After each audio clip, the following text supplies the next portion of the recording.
The other day, Esther was enjoying cleaning up some resistance in her own experience on a specific topic. And she was using a process that we have been teaching for quite a long while called a focus wheel. And the focus wheel is used to increase momentum.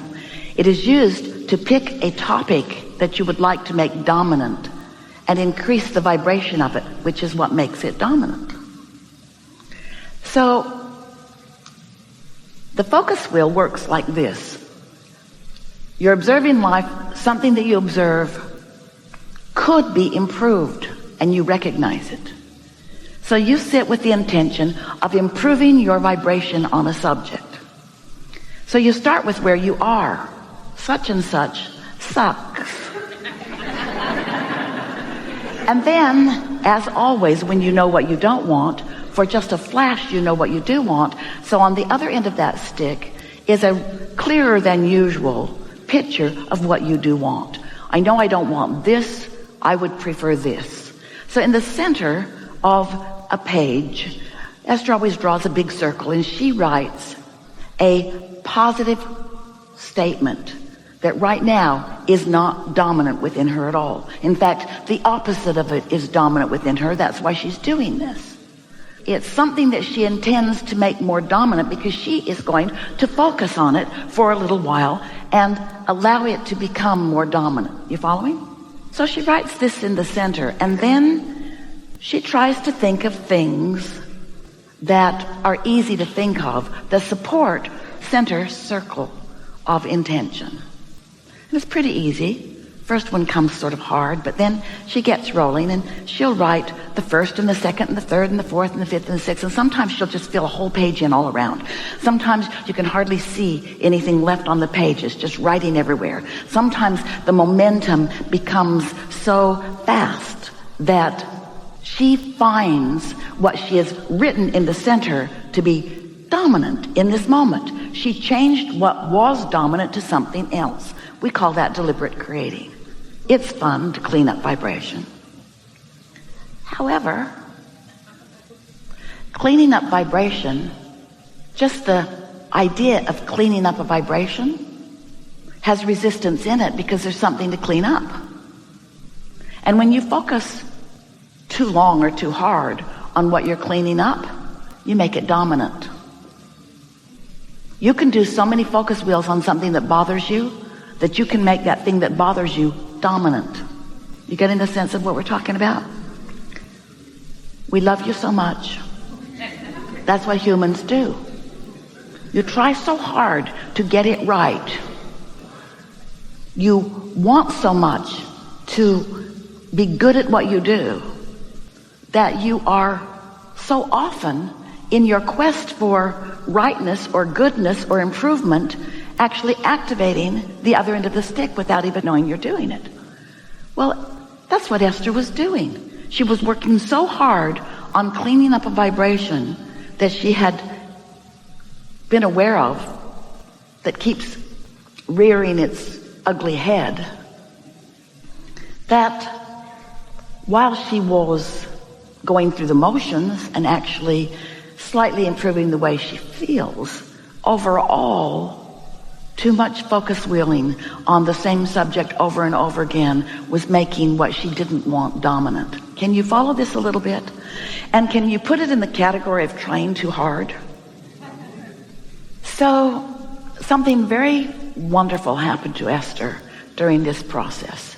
Right in the middle of the process, she grew weary of the subject. Sort of like sitting and looking through the catalog too long. Does that ever happen to you? Seemed like a good idea. Ooh, I'd like that, and I'd like that, and I'd like that. But after about 25 catalogs, you just want to vomit. Too much. You know what we're talking about. Too much on a topic without really improving anything. Maybe too much yearning. So she reached that place which, for ease of conversation, a really good description, she reached a place without in that moment, being able to consciously identify it, of just giving up. It was like, enough already. Enough already. I've said what I want what I've said. I'm Popeye the Sailor Man. Something like that. And in the process of that, she doesn't even know how she did it. So we can't even really teach it to you. We're just telling you it's possible. Oh, we'll show you how. Esther fast forwarded into an uncluttered space of pure desire. And the thought that came to her mind was, if I could have this any way I wanted, if I were starting all over with this, if I were starting completely over with this, what would I choose? And right behind that came the thought, since I'm starting over right now, because every moment you're starting over. In every moment, you're starting over on what you make dominant. Since I'm starting over right now, what do I choose? What do I choose since I'm starting over? It was like she rocketed through a portal where no resistance went with her. She was free of the focus wheel, free of trying to clean stuff up. She went into a sort of dream state, a sort of state of, since I get to choose whatever I want, what do I choose? She was free of now reality and just in a dream state of, what would I choose about this? Well, I would choose this, and I would choose this, and I would choose this, and I would choose this. She was breathless. And the reason that we're telling this to you is because it was so obvious to Esther, the difference between trying to clean up a vibration and just starting fresh on a subject where there's nothing to clean up and allowing yourself to go right to where you want to be. So we want to talk to you about vibration and momentum and about where you stand and about how through life you have sent all of these vibrational rockets forward, which have become the vibrational version of who you are. And the vibrational version of who you are, it's such a real thing. We called it vibrational reality for a while. We gave it a name, the Vortex, wrote 2 books about it, because we want you to feel the bigness and the realness and the wholeness of it. But most of all today, we want you to feel the resistance freeness of it. We want you to feel the sweetness of it, the niceness of it, the love of it, the bigness of it, and most of all, the power of it. Because there's no resistance in it. There's resistance when you try to get to it. But when you just know that it exists and don't try to justify going to it, it will call you to it when you are least expecting it. We want you to give up the struggle of improving yourself and accept the perfection of who you are, which makes us want to talk to you about who you were before you came into this physical body. Pure, positive energy. Why you came. Because you're good and you know it and you wanted the experience of experiencing contrast for the purpose of giving off rockets of desire, for the purpose of becoming vibrationally more, so that the more that you are could call you forward, so you could feel the freshness of creation. We want you to let go of the bonds, the binding, the clutching, the resistance of what is, just for a little while we're chewing together today. And at least accept the existence of a fresh, non-resistant you, who you get glimpses of all the time. You see it in the animals that are frolicking, or the children who are frolicking. And you see it in yourself, well, not so often, when you frolic. You experience it when you just throw your head back and laugh hard at something. You know it when you are in a state of appreciation. But what we are getting at is, usually you get there because of something that you've observed that you can't control very well. We want you to get there because you've decided to make that dominant. Because you've decided to make happy dominant. Because you've decided to make the evolved you dominant. Because you've decided to make feeling good dominant. Because you've decided to make love dominant. The other morning, Esther had been watching television before she went to bed. And when she woke up, the first thought in her mind was, I hate that person. It was a person on television, an easy to hate person. And because she was so new into the day and didn't have much momentum going, we said to her, and she heard us, hate is hate. Hating somebody is hating. There's just no excuse for it. There's no excuse for it. You want to make hate dominant? Then watch television.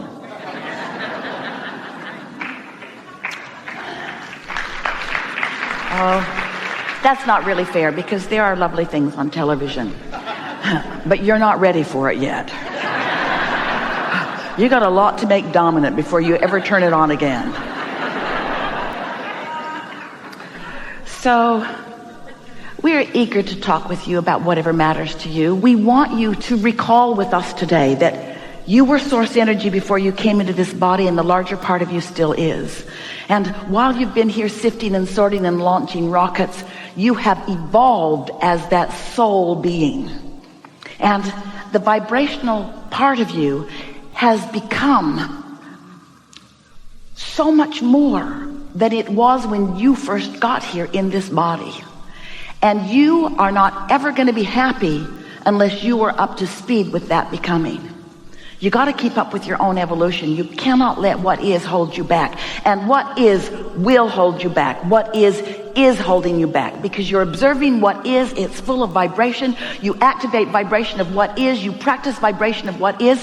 And you do not allow yourself to move toward what you really want. Because what is dominant in your vibration.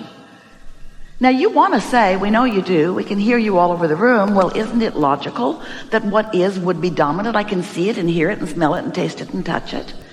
Yeah, we get it. Because you've made what you're seeing and hearing and smelling and tasting and touching the reality that is most important. But we want you to realize that in this reality, there are life-affirming things and there are life-depleting things. There are things that make you feel love and there are things that cause you to feel hate.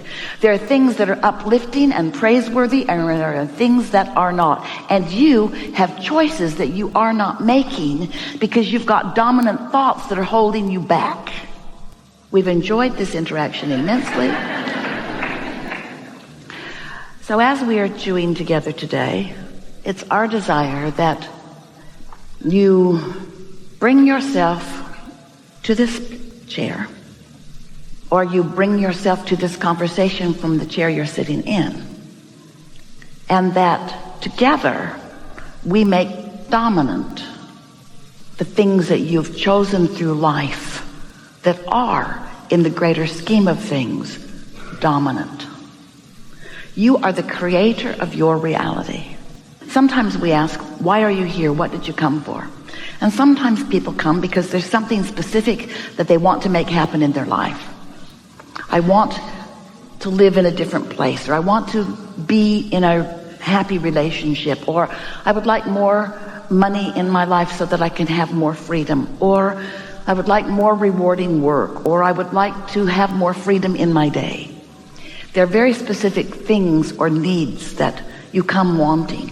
And we're encouraging all of that. But at the basis of every single thing you want, whether it's a relationship or a material object or a pile of money, everything that you want, what you really want is the feeling of joy, the feeling of freedom, the feeling of satisfaction, the feeling of alignment with who you have really become. So if life has caused you to want more money, vibrationally speaking, you have abundance that you are depriving yourself of. If life has caused you to want an improved relationship, vibrationally speaking, you are pinching yourself off from the relationship improvement that you want. And the reason that you're doing it is not because you're a masochist, and it's not because you're not wise, and it's not because you're not capable. It's because you've been lured by what is into a vibrational pattern that won't let you change.